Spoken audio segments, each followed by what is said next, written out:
Good morning students. बेटा आज हम जो थर्ड चैप्टर है, जिस चैप्टर का नाम है नियोजित विकास की राजनीति, उसकी थर्ड यूनिट के बारे में आपको बताएंगे। फर्स्ट यूनिट जो थी वो नीति आयोग से संबंधित थी बेटा, और सेकंड यूनिट हमारी हरित क्रांति से संबंधित थी। अब तीसरी जो यूनिट है वो है पूंजीवादी मॉडल या फिर साम्यवादी मॉडल, यानी कि विकास, किस प्रकार का विकास होना चाहिए। तो आज हम इसी के बारे में आपको बताएंगे कि पूंजीवादी मॉडल क्या था, किन देशों ने इसको अपनाया, यह किस बात पर जोर देते थे, और साम्यवादी मॉडल क्या था, वह किस देश ने अपनाया और भारत ने किस मॉडल को अपनाया। क्या भारत ने जो मॉडल अपनाया वो भारत में सफल रहा या फिर उसकी असफलता के कारण क्या थे। तो आइए आज हम इसी के बारे में आपको बताएंगे। बेटा उड़ीसा के उदाहरण से स्पष्ट ज्ञात होता है कि सभी विकास नहीं चाहते हैं। विभिन्न लोगों के लिए विकास का मतलब अलग अलग होता है।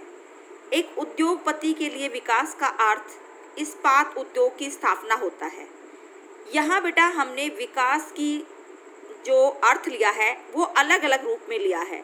यहाँ पर एक उद्योगपति का उदाहरण दिया गया है कि विकास का मतलब उसने किस शब्द से लगाया है कि इस्पात उद्योग की स्थापना होता है। इस्पात शहरी उपभोक्ता के लिए उपयोगी है, जबकि एक आदिवासी के लिए इसका मतलब उस क्षेत्र में घुसपैठ है। विकास के किसी भी विचार पर मतभेद और वाद विवाद भी होते हैं। आज़ादी के बाद के पहले दशक ने इसे मुद्दे पर काफ़ी विवाद देखा। किस मुद्दे पर बेटा? विकास के मुद्दे पर भारत में भी काफ़ी लोगों में क्या था? विवाद था।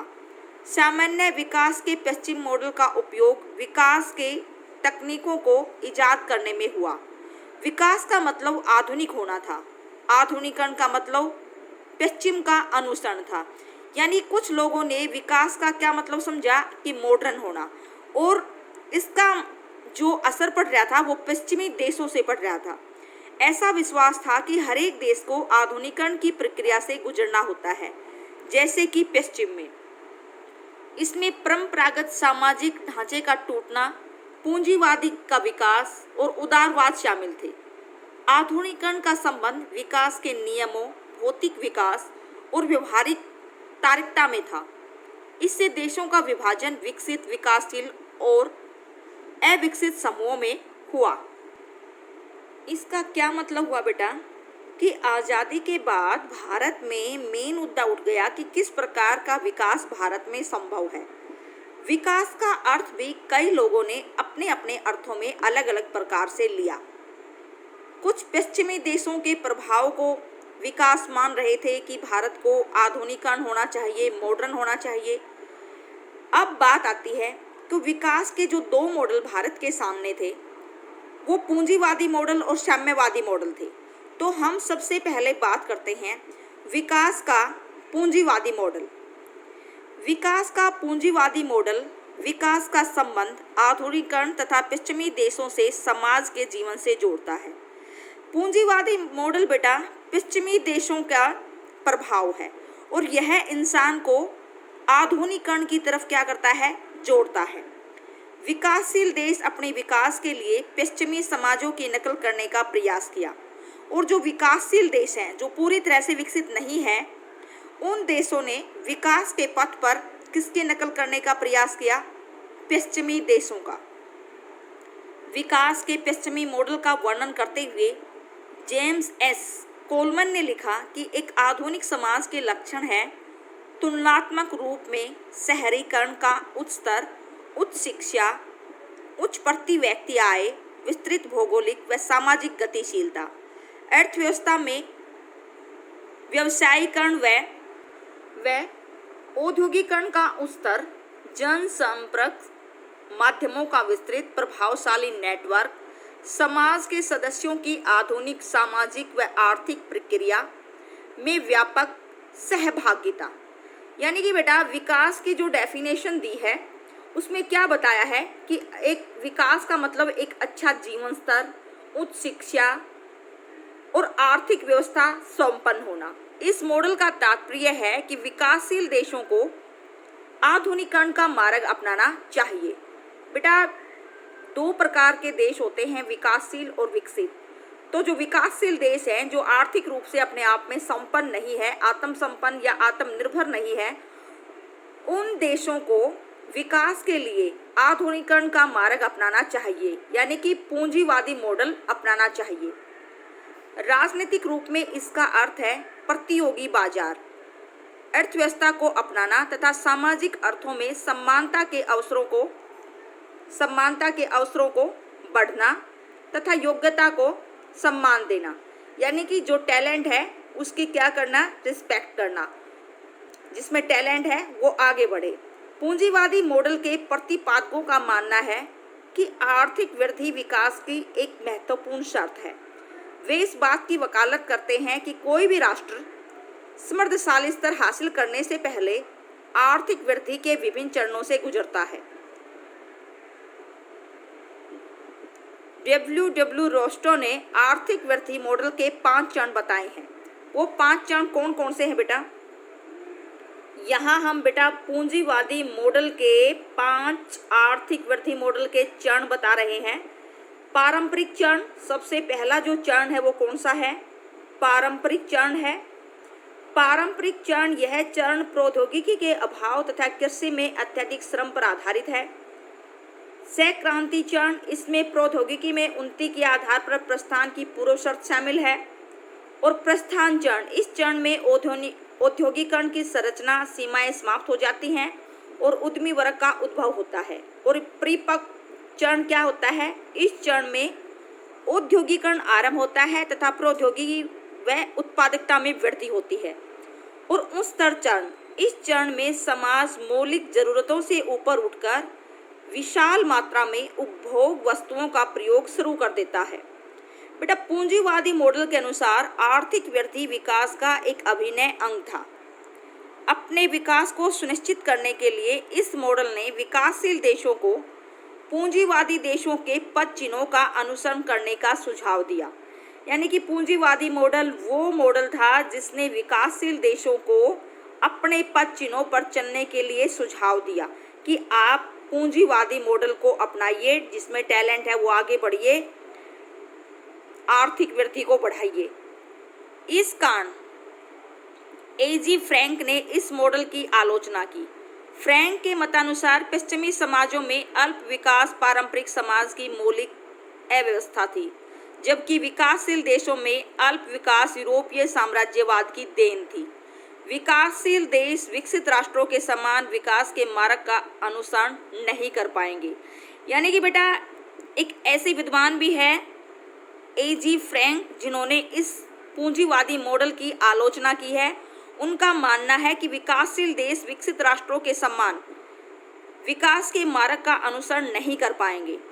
ये था बेटा पूंजीवादी मॉडल। अब बात आती है समाजवादी मॉडल, क्योंकि विकास के 2 मॉडल हैं। पूंजीवादी मॉडल जो पश्चिमी देशों ने अपनाया और विकासशील देशों को सुझाव दिया कि वो भी उन्हीं के पद चिन्हों पर चलें। अगला जो था वो था समाजवादी मॉडल। विकास का समाजवादी मॉडल निम्नलिखित 2 शाखाओं में विभाजित है। वो कौन कौन सी 2 शाखाएं थी? क्रांतिकारी समाजवाद और लोकतांत्रिक समाजवाद। बेटा, समाजवाद मॉडल 2 भागों में बटा हुआ है। उसकी 2 ब्रांच है, क्रांतिकारी समाजवाद और लोकतांत्रिक समाजवाद। तो सबसे पहले हम क्रांतिकारी समाजवाद के बारे में बताते हैं कि क्रांतिकारी समाजवाद क्या कहता है। यह विचार मार्क्स, एंजल तथा लेनिन के लेखों से प्रेरित था।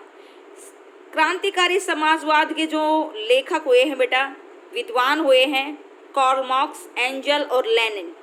इन विचारधारा के अनुसार पूंजीवादी व सर्वहारा वर्ग के प्रतिनिधि में निर्धन व धनी के बीच वर्ग संघर्ष असंभावी है।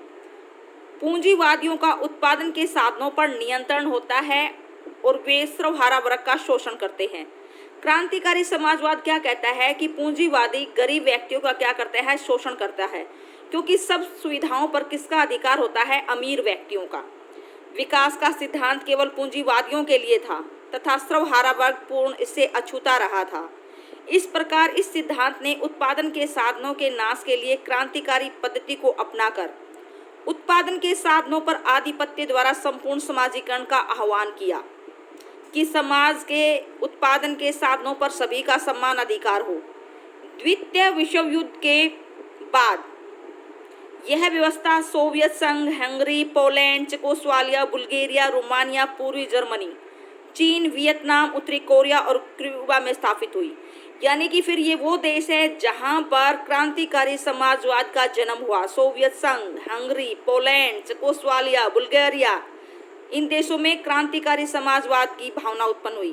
क्रांतिकारी सामाजिक व्यवस्थाएं श्रमिकों के हितों के लिए सर्वधन, सामाजिक आर्थिक हितों के संबंध में प्रावधान, सार्वभौमिक रोजगार, सभी को स्वास्थ्य और शिक्षा देने की विशेषता है। इस प्रकार की व्यवस्था वाले देश नागरिकों को नागरिक स्वतंत्रता व राजनीतिक स्वतंत्रता प्रदान नहीं करते हैं। यानी कि बेटा उत्पादन के साधनों पर सभी का चाहे अधिकार हो, लेकिन देश के नागरिकों को नागरिक स्वतंत्रता और राजनीतिक स्वतंत्रता प्रदान नहीं की जाती थी। किसमें? क्रांतिकारी समाजवाद में।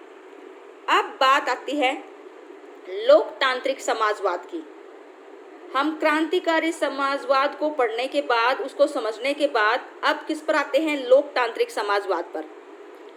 क्रमिक विकासवाद अथवा लोकतांत्रिक समाजवाद का उद्देश्य जनतांत्रिक पद्धति से समाजवाद की स्थापना करना है। यह नागरिकों के राजनीतिक अधिकारों व नागरिक स्वतंत्रताओं को महत्व देती है। इसमें समाज चुनाव प्रक्रिया द्वारा जन समर्थन पर आधारित होता है। इन लोकतांत्रिक समाजवादी मॉडलों की प्रवृत्ति कल्याणकारी राज्य मॉडलों के समान होती है। यानी लोकतांत्रिक समाजवाद में कल्याणकारी राज्य को अपनाया जाएगा, जिसका उद्देश्य सभी लोगों का कल्याण करना होगा। अति जनसंख्या, साधनों की दीर्घस्थायी कमी, नौकरशाही की उदासीनता तथा भ्रष्टाचार के कारण हाल के वर्षों में यह मॉडल अप्रचलित हुआ। अब मुख्य ध्यान उदारीकरण, निजीकरण तथा वैश्वीकरण पर स्थानांतरित हो गया है। भारत ने भी विकास के इस मॉडल को अपनाया। इस मॉडल को अपनाते समय देश को अपनी विरासत, बौद्धिक परंपरा तथा मानवीय मूल्य व्यवस्था को बनाए रखने का भी ध्यान रखना होता है।